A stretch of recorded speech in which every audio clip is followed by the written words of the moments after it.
নমস্কার বন্ধুরা, আমি অমিত। মানুষের জীবনে ঘটে যাওয়া আরো কিছু ভৌতিক, অলৌকিক ও দৈবিক ঘটনা নিয়ে হাজির অলৌকিক। বন্ধুরা, একটা হিন্দি গান আছে না, মাঝ ধর পে নैया দোলে তো মাঝি পার লাগাए, মাঝি जो নাও ডুবোয়ে উসে কौन বাঁচায়। মাঝ নদীতে যখন নৌকা টলমল করে, মাঝি তখন নৌকা পাড়ে লাগায়, কিন্তু মাঝি যে নৌকা ডুবোয় তাকে কে বাঁচায়। আজকের প্রথম ঘটনার সাথে এই লাইনটা খুবই প্রাসঙ্গিক মনে হলো, তাই বললাম। কারণ দেখো, মানুষ যখন ভূত প্রেতের পাল্লায় পড়ে তখন তন্ত্রমন্ত্রের সাহায্য নেয়, তন্ত্রমন্ত্র মানুষকে বাঁচায়। কিন্তু তন্ত্রমন্ত্রই যখন সর্বনাশ ডেকে আনে, তখন কে বাঁচাবে? দারুণ এই ঘটনাটি শেয়ার করেছে সৌরভ, আসামের শিলচর থেকে। অসংখ্য ধন্যবাদ তোমাকে ভাই, একের পর এক ঘটনা দিয়ে অলৌকিককে সাহায্য করার জন্য। আর বন্ধুরা, আমি জানি যে তোমরা আমার বলার অপেক্ষা রাখো না, আগেই লাইক কমেন্ট করে দাও। কিন্তু যারা নতুন তাদের জন্য বলছি, মানুষের জীবনের এমন সত্যি অলৌকিক, দৈবিক ও ভৌতিক ঘটনা শোনার জন্য লাইক, শেয়ার ও সাবস্ক্রাইব করে অলৌকিকের সাথে থেকো। কারণ প্রতি শনি মঙ্গলবার করে এমন ঘটনা এখানে কিন্তু আসতেই থাকে। তো এবারে শুরু হচ্ছে আজকের প্রথম নিবেদন। মানা না মানা নিজের কাছে, লোকের মাঝে লুকিয়ে আছে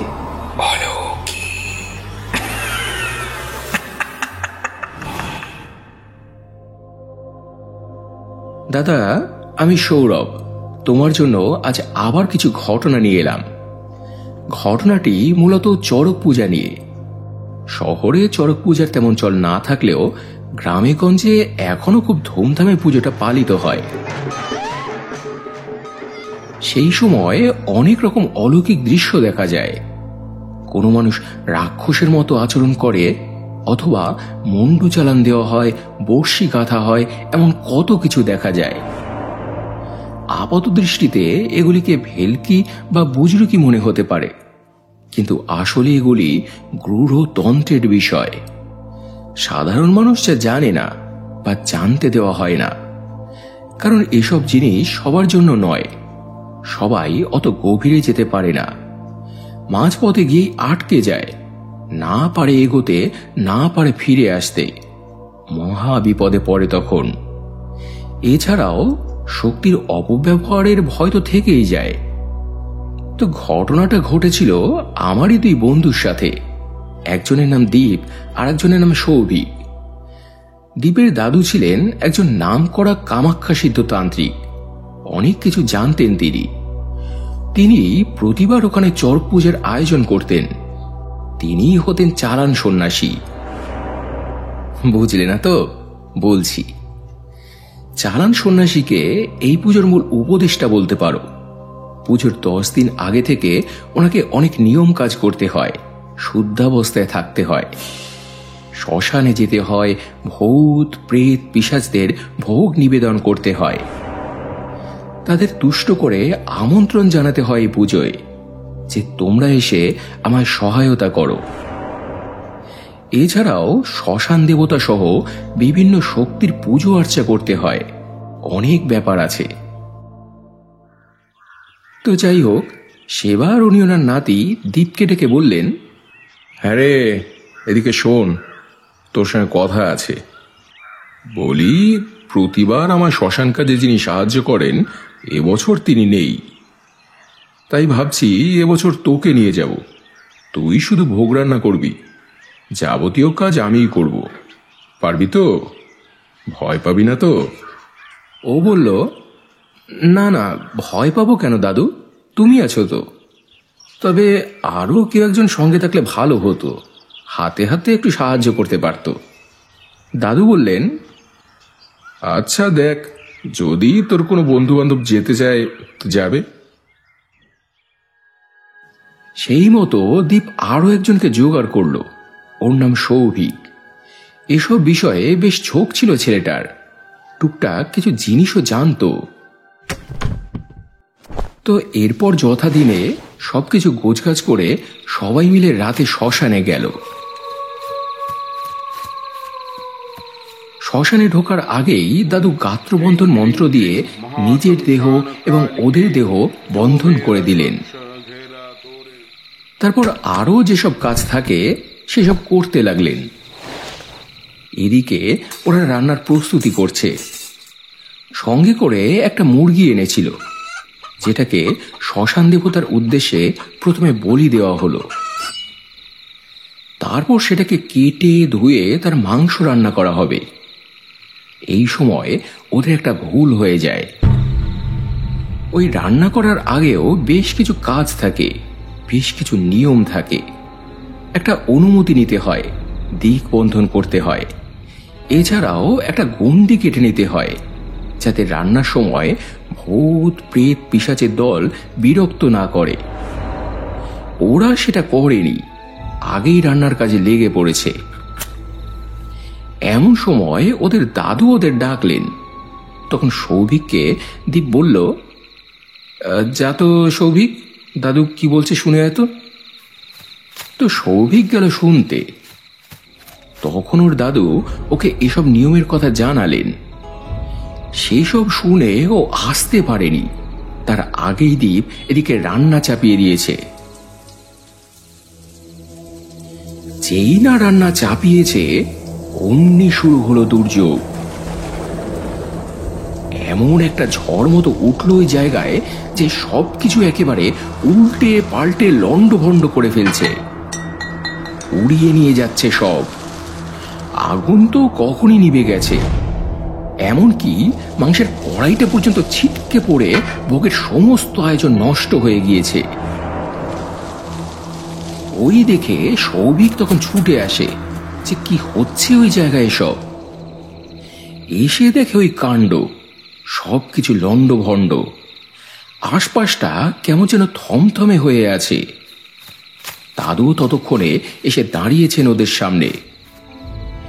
তিনি সব দেখে শুনে বুঝতে পারলেন যে এসব কাজে আগুন লেগে যাওয়া, ঝড় তুফান ওঠা এসব ভালো লক্ষণ নয়। ভুল ত্রুটি কিছু হলে তবেই এরকম অনর্থ ঘটে। উনি তখন বললেন, এ কি, আগেই রান্না চাপিয়ে দিয়েছিলিস? দিগবন্ধন করেছিস? গন্ডি কেটেছিস? কি বলছিস শুনবি তো আগে, কি হবে এবার? সত্যি সত্যি চিন্তার বিষয়। শ্মশানবাসী আত্মাদের ভোগ নিবেদন না করতে পারলে তারা অসন্তুষ্ট হবে, মারাত্মক ক্ষতি পর্যন্ত করে দিতে পারে। কিন্তু রাত তখন প্রায় 1:30, আবারও নতুন করে সবকিছু আয়োজন করতে হবে। কিন্তু এত রাতে মুরগি জোগাড় হবে কোত্থেকে? আর বলির জন্য মুরগি সবসময় কিনে আনতে হয়, চুরি টুরি কিছু করা যায় না। এত রাতে মুরগি বিক্রি করবে কে? এই নিয়ে সবাই তখন চিন্তায় পড়ল। শেষে অনেক ভেবে একটা উপায় বার করা গেল। সৌভিকদের বাড়িতে মুরগি ছিল। দীপ তখন ওকে বলল, সৌভিক, তোদের বাড়ি মুরগি আছে না? তোকেই তাহলে একটা কাজ করতে হবে ভাই। যে করি হোক সূর্য ওঠার আগে আমাদের কাজটা শেষ করতে হবে রে। ভোরের অপেক্ষা করা যাবে না। তুই গৃহস্বামী হয়ে তোদের একটা মুরগি আমায় বিক্রি করে দে।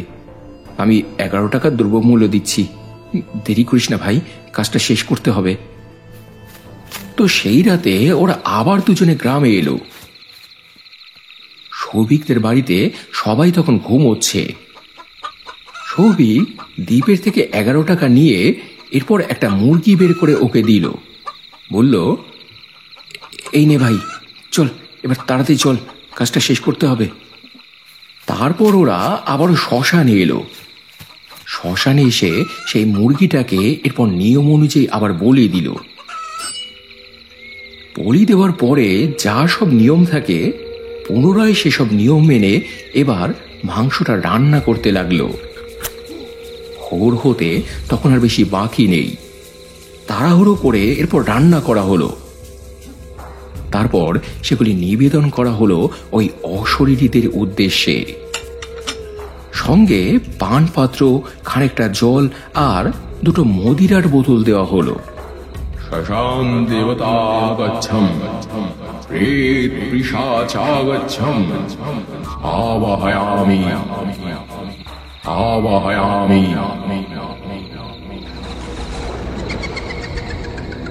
দেখা গেল কয়েক মিনিটের মধ্যেই আবারও দুর্যোগ শুরু। আবারও ওরকম ঝোড়ো বাতাস বইতে লাগলো। গাছপালাগুলো এমন ভাবে দুলতে লাগলো যেন কেউ সবকিছু ভেঙে চুরে তছনছ করে ফেলছে। করে একটা আওয়াজ শোনা যাচ্ছে, তারই সঙ্গে শুকনো পাতার খসখসানি। কারা যেন আসছে, চার পায়ে ভর দিয়ে নখ দিয়ে মাটি আছড়ে আছড়ে যেন এদিকেই আসছে, অথচ দেখা যাচ্ছে না কাউকেই। কি ভয়ঙ্কর পরিস্থিতি! তারপরেই দেখা গেল থালায় সাজানো মাংস ভোগটা এদিক ওদিক ছিটকে ছিটকে পড়ছে। কারা যেন খাবারগুলো নিয়ে কাড়াকাড়ি করছে। তখনও কিন্তু কাউকে দেখা যাচ্ছে না। মাত্র মিনিট খানেকের মধ্যেই পুরো থালাটা পরিষ্কার। এছাড়াও যে মদের বোতল দুটো দেওয়া হয়েছিল তাতেও এক বিন্দু কারণ নেই। সবকিছু নিঃশেষ করে দিয়েছে ওরা। তারপরেই আস্তে আস্তে হাওয়াটা আবার থেমে এলো। দাদু এরপর আবারও গিয়ে কাজে বসলেন, কারণ এরপরেই ক্রিয়াটা শেষ করতে হয়। ওদের দিয়ে তখন প্রতিজ্ঞা করানো হয়। এখানে বলা হয় যে আমার পুজোয় তোমরা সাহায্য করবে, পুজো সার্থক করবে। পুজোর শেষে তোমাদেরকে পাঠা নিবেদন করা হবে। এসব বলে ক্রিয়া শেষ করে পেছনে আর না তাকিয়ে এরপর সবাই ফিরে আসেন ওরা। তারপর কি হয় চড়ক পূজায় তো দেখতেই পাও। এমন এমন সব অলৌকিক কাণ্ড যেগুলি একজন সুস্থ স্বাভাবিক মানুষের পক্ষে কখনোই করা সম্ভব নয়।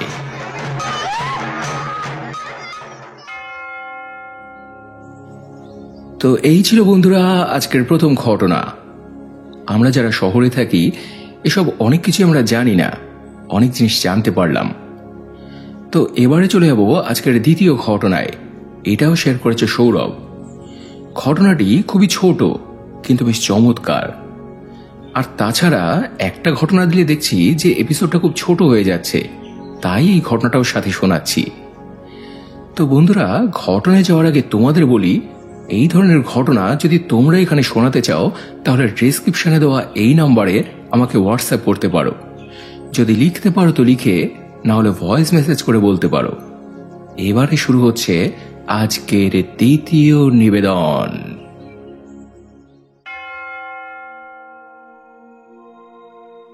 দাদা, তোমাকে আরো একটা ঘটনা বলছি। এটা আমার মামা বাড়ির ঘটনা। আমার মামা বাড়িতে প্রতি বছর চৈত্র মাসে খুব ধুমধাম করে মনসা পুজো হয়। সবাই বলে আমার মামা বাড়ির মা মনসা নাকি খুবই জাগ্রত, নিষ্ঠামতো ওনাকে ডাকলে ওনার সাড়া পাওয়া যায়। তো 2020-তে ঘটা মায়ের এমনই একটা চমৎকারের কথা এখন তোমাকে বলছি। আমার মামা বাড়ির মনসা পুজোর একটা নিয়ম আছে। মায়ের পুজোয় যে ঘট স্থাপন করা হয় সেটা পুকুরের জল ভরেই করতে হয়। পুকুরেই ডুব দিয়ে ঘট ভরার নিয়ম, কিন্তু চৈত্র বৈশাখ মাসের দিকে পুকুরের জল যেহেতু শুকিয়ে আসে তখন ডুব দিয়ে জল ভরা খুবই দুষ্কর। তার উপর মামাবাড়ির সামনে যে পুকুরটা সেটাও খুব ছোট, অগভীর। ফলে ওই সময় জল ওতে প্রায় থাকতোই না, হেঁটেই পারাপার হওয়া যেত, কোনো রকমে পায়ের গোড়ালি বা হাঁটুটুকু ভেজে। হ্যাঁ, ঘট ভরতে অসুবিধে হয় না, কিন্তু স্নানও করা যায় না। তাই আমার বড় মামি তখন ওনার ছেলেকে বলল, কিরে উঠেছিস, যা গিয়ে পাতকর জলে স্নান করে নে, এরপর পুকুর থেকে পুজোর ঘরটা ভরে নিয়ে আয়। পুকুরে তো বিশেষ জল নেই, ওখানে স্নান করা যাবে না, তাই পুকুরের জলে শুধু হাত পাটুকু ধুয়ে নিস, বুঝলি? যা। আমার বড় মামার ছেলে মানে আমার দাদা এরপর তাই করল। পাতকুয়োর জলে এরপর ও বাড়িতেই স্নান করল। করে একটা ধুতি পরে পুজোর ঘরটা নিয়ে এরপর ও পুকুরে গেল জল ভরে আনতে। তখনও ঠিক ভোরের আলো ফোটেনি, অন্ধকার তখনও। কিন্তু ও গিয়ে দেখে পুকুরটা পুরো কানায় কানায় ভর্তি।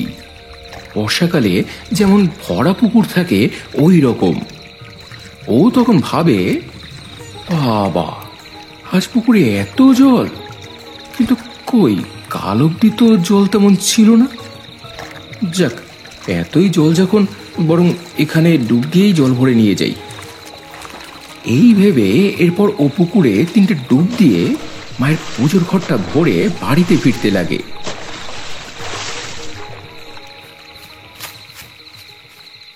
বাড়িতে আসতেই তো বাড়ির লোকেরা সবাই ওকে দেখে অবাক। বলে, হ্যাঁ রে, তুই তো সে কখন স্নান করে গেলি, এখনো তোর গায়ে এত জল কি করে? ও তখন বলল, আরে আমি তো পুকুর থেকে ডুব দিয়ে জল ভরে নিয়ে এলাম। পুকুরে বললে জল নেই, অথচ পুকুর তো পুরো ভর্তি। ওই শুনে আমার মামা বলে, কি বলছিস? পুকুরে এত জল এখন কোত্থেকে আসবে? কালও যখন আমি ওদিক থেকে আসলাম, কই জল তো বেশি ছিল না। বলে আমার মামা একটা টর্চ নিয়ে এরপর গেলেন দেখতে। গিয়ে দেখেন যে কই জল তো বিশেষ নেই, বড়জোর হাঁটু অব্দি ভিজবে। এই জলে স্নান করা তো অসম্ভব। তাহলে ও ডুব দিয়ে জল তুলে নিয়ে গেল কি করে? অথচ ডুব তো দিয়েছে ঠিকই, ওর মাথা গায়ের জলই সেটা প্রমাণ করছে। যদি জল নাই থাকে তাহলে ও ডুব দিল কি করে? আর যদি জল থেকেই থাকে তাহলে 10 মিনিটের মধ্যে সেই জল আবার গেল কোথায়? এক পুকুর জল, মুখের কথা তো নয়।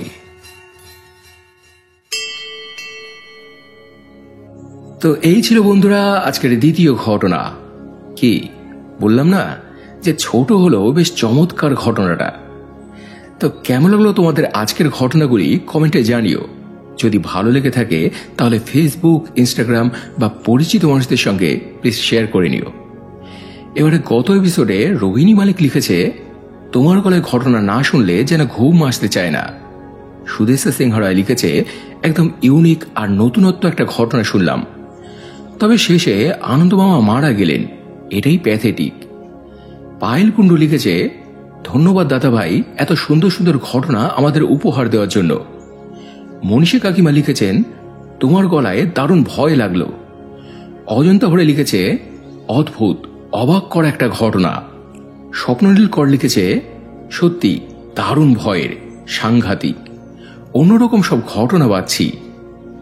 এছাড়াও কমেন্ট করেছ গীতা দি, কার্তিক মণ্ডল, সোহিনী বক্সি, এমডি মঞ্জু, সৌরভ রয়, মৌসুমী মুখার্জি, অমিতা জেঠিমা, কল্যাণী নন্দী, অক্ষয় অধিকারী, আশিস কোলে, স্বপ্না বাজাল, মায়াদি, বিবাস দাস, রতিন দাস সহ অসংখ্য অসংখ্য প্রিয় বন্ধুরা, তোমাদের সবাইকেই অসংখ্য অসংখ্য ধন্যবাদ আর বুক ভরা ভালোবাসা জানিয়ে আজকের এপিসোড এখানে শেষ করছি বন্ধুরা। আবার দেখা হবে শনিবার আরও একটা জমজমাট অলৌকিক এপিসোড নিয়ে। সবাই খুব ভালো থেকো এবং ভালোবাসা নিও। ধন্যবাদ।